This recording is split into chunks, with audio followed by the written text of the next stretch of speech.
Hey everybody, Tony D and Little Joan is under her blanket there with a hot take on the latest Antifa nonsense. Um, now, this is the guy on the right is the victim in the Denver shooting. He was the one who was shot in the face by what Tim Pool's referring to as a leftist agitator, kinda leftist BLM supporter, Bernie bro, making the distinction that he really was an Antifa. At this point, I don't see it's almost a distinction without a difference. But um, so before you hear the media call the guy a racist Trump supporter, you could see here the guy is posing obviously not a racist. I mean, I don't know how many racists you know, but I don't think they take pictures with black guys smiling like that. Um, Ian Miles Chong has info on the shooting and the victim, and as well as Andy No. Of course, the Denver Communist Group organized a BLM Antifa event that's part of a soup drive. Now, when they say soup drive, what do they mean? Are they actually collecting cans for the homeless? Maybe, but it's really more of a cover and more of a reference to that they use soup cans as weapons and throw them. This is a counter protest to the fascist rally nearby, Civic Center Park. I mean, they've kicked up their graphics game, I'll give you that. But look, they got a little communist symbol on the can. And the flyer says, "Join the Denver Communists, Colorado Socialist Revolution, a non-resistance movement, WITCH, spelling witch, Denver, HOES, hose, help on every street, Front Pay Range Mutual Aid Network, and more." As if that wasn't enough groups for you. For Black Lives Matter Anti-Fascist Soup Drive and Pop-Up Communist Book Swap. I guess they're throwing books too? I don't know. Additionally, we will be counter-protesting a fascist rally that's supposed to happen at the same time and place. The plan is to outnumber and outshine the fascist and set up our tables and tents in the Civic Center Park as near as we can be to the fascist. We want to send these worms back into their holes, demoralized and isolated with only their racist, rapist president to console them. We have soup for our family, music, speakers, communist books, and plenty of angry anti-fascist chants. Denver Communist. Yeah, look, they even got a room in Reddit. Denver protest. So, in case you were wondering if Antifa is organized, this is how they organize. They organize on the internet. They have a bunch of little cells, but they all, they're a bunch of little cells that basically all agree with each other.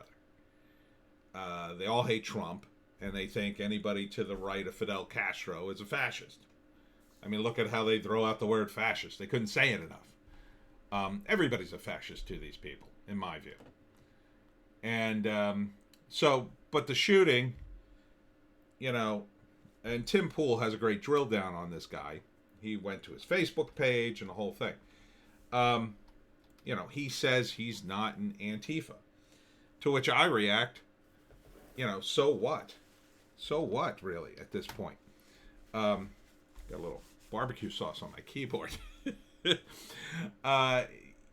He clearly supports a lot of this stuff.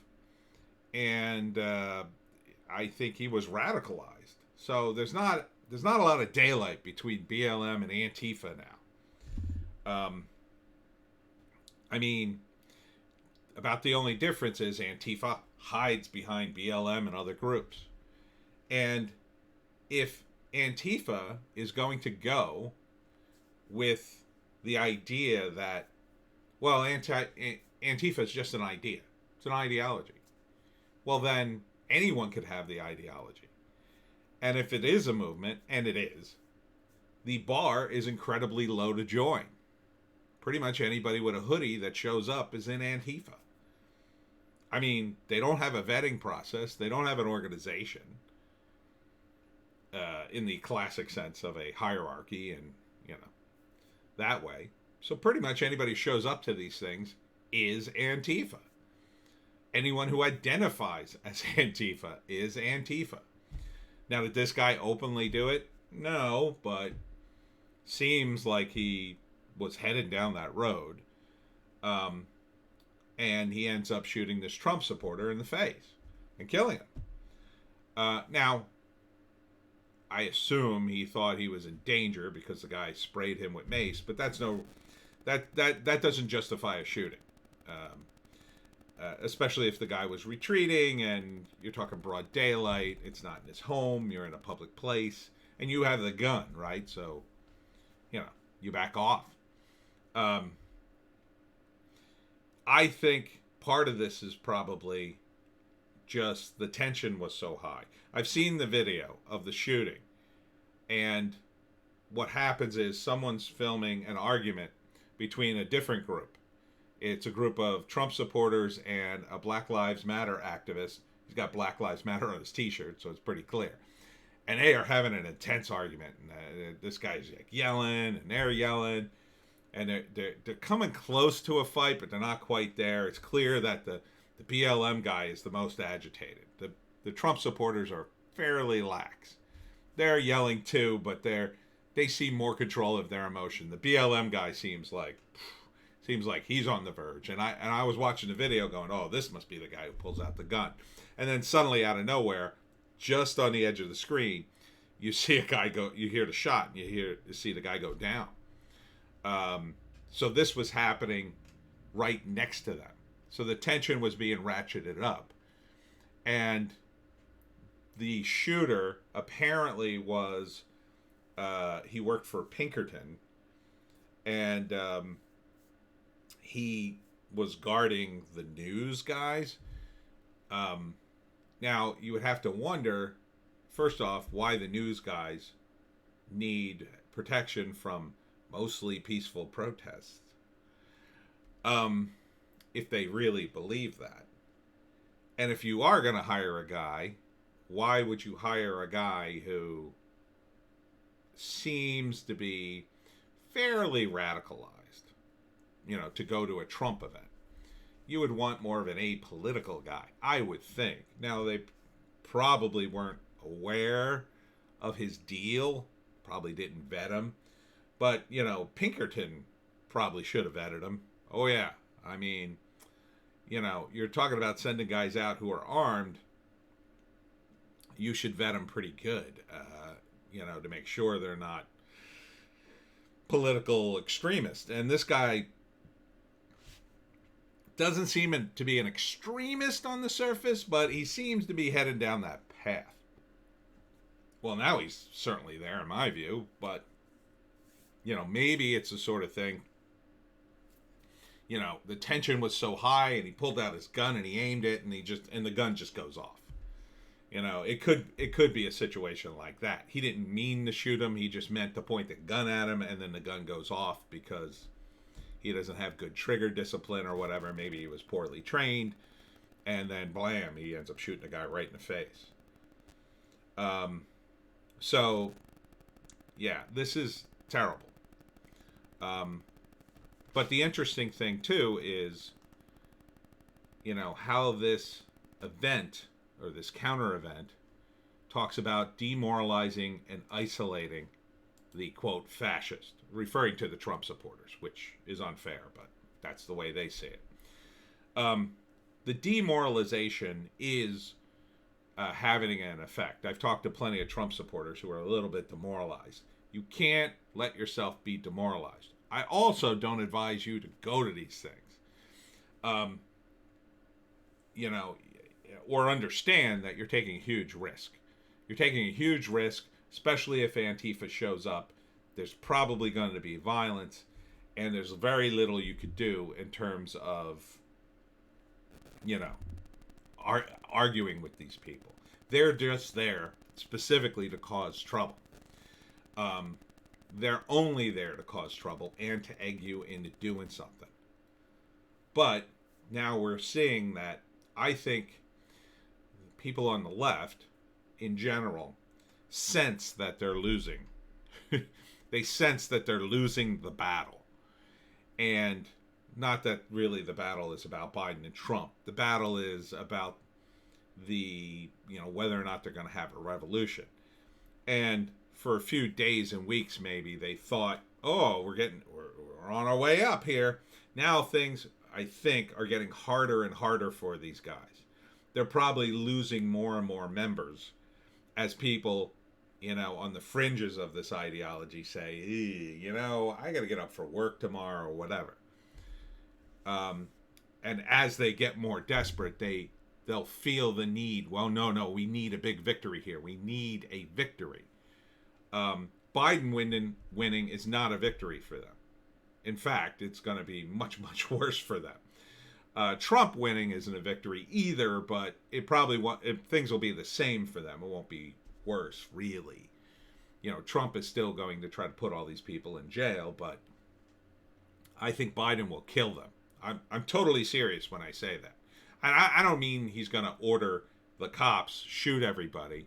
What I think's going to happen is Biden will feel the need to separate himself from Antifa, so he will turn the boat around in terms of the orders to these Democratic states where most of this activity happens. And he will say, clamp this down. We need you to get your cities and states under control now. We've won. I'm going to give you money. So do whatever you need to do it. And the same thing for all those governors and mayors. They're going to turn to their cops and suddenly say, okay, we need to get this under control. You have carte blanche to do anything you want. And what they'll do is they'll sort of set the stage for the cops to go the other way. Like before, they're holding them back and saying, you can't do this, can't do that. Now they'll go completely the other way. They'll say, no, these people are horrible people, and they'll have the media behind them, so they'll be able to sell that to some extent. And they'll believe it because they'll see themselves on TV with something they just said and go, aha, I must be right. Like they're doing now. And they'll just send the cops out and create an atmosphere in which, now's your chance to get payback for all these a-holes. And some of the cops will end up killing these people. And then it'll be the other way. It'll be the media defending the cops. It'll be the media digging up all the racist stuff that Antifa has done and turning it around and saying, aha, well, turns out that the Antifa was infiltrated by right-wing groups and blah, blah, blah. Because it's only right-wing extremists that do anything bad. Speaking of which, the fix is in to try to get the Michigan kidnappers, would-be kidnappers of Whitmer. They're constantly being smeared as right-wing. They're not necessarily. It's more complicated than that. And I talked about that in another video. So they're continuing pushing that narrative. The right-wing conspirators have been caught and blah, blah, blah. And they're going to keep pushing that all through the next couple of weeks. That, see all this violence? It was really coming from guys like this behind the scenes. We finally caught them.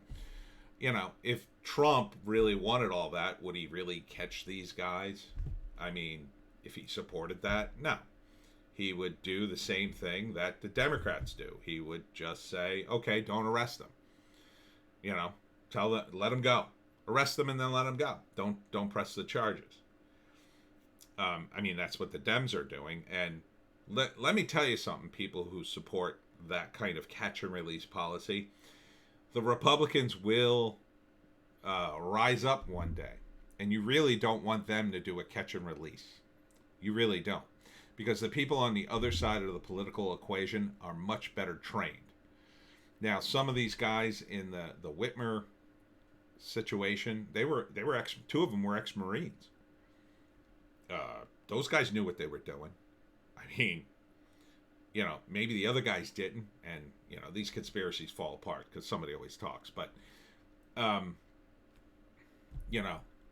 right tends to have more veterans, guys with cop training, things like that. The left, they tend to be anti-gun to begin with. They tend to be intellectuals and academics. A handful of them, yeah. A handful of them have the training, but most of them just don't. So you don't want that fight, people on the left. You don't. You're going to lose. So if catch and release becomes the policy, the people on the right tend to be more, practiced at violence. You've been getting you've been lucky. It's been tolerated this long. If that's released, if the people on the right, extreme right, are, those guys are keeping themselves in check because they realize the atmosphere. The atmosphere is like, well, anything we do, we're going to go right to jail. I mean, they can see the Proud Boys who are on the right but aren't particularly violent. They're a little bit violent, but not very. They get it. They get blasted. They don't even do anything. So imagine one of these groups that is actually armed. I mean, the FBI will come down on them like a ton of bricks, especially in a Biden administration. But here's the big news, and Tim Pool covered this. Andy No, I'm sure covered it. Yeah, this is it here. Let me turn down the sound.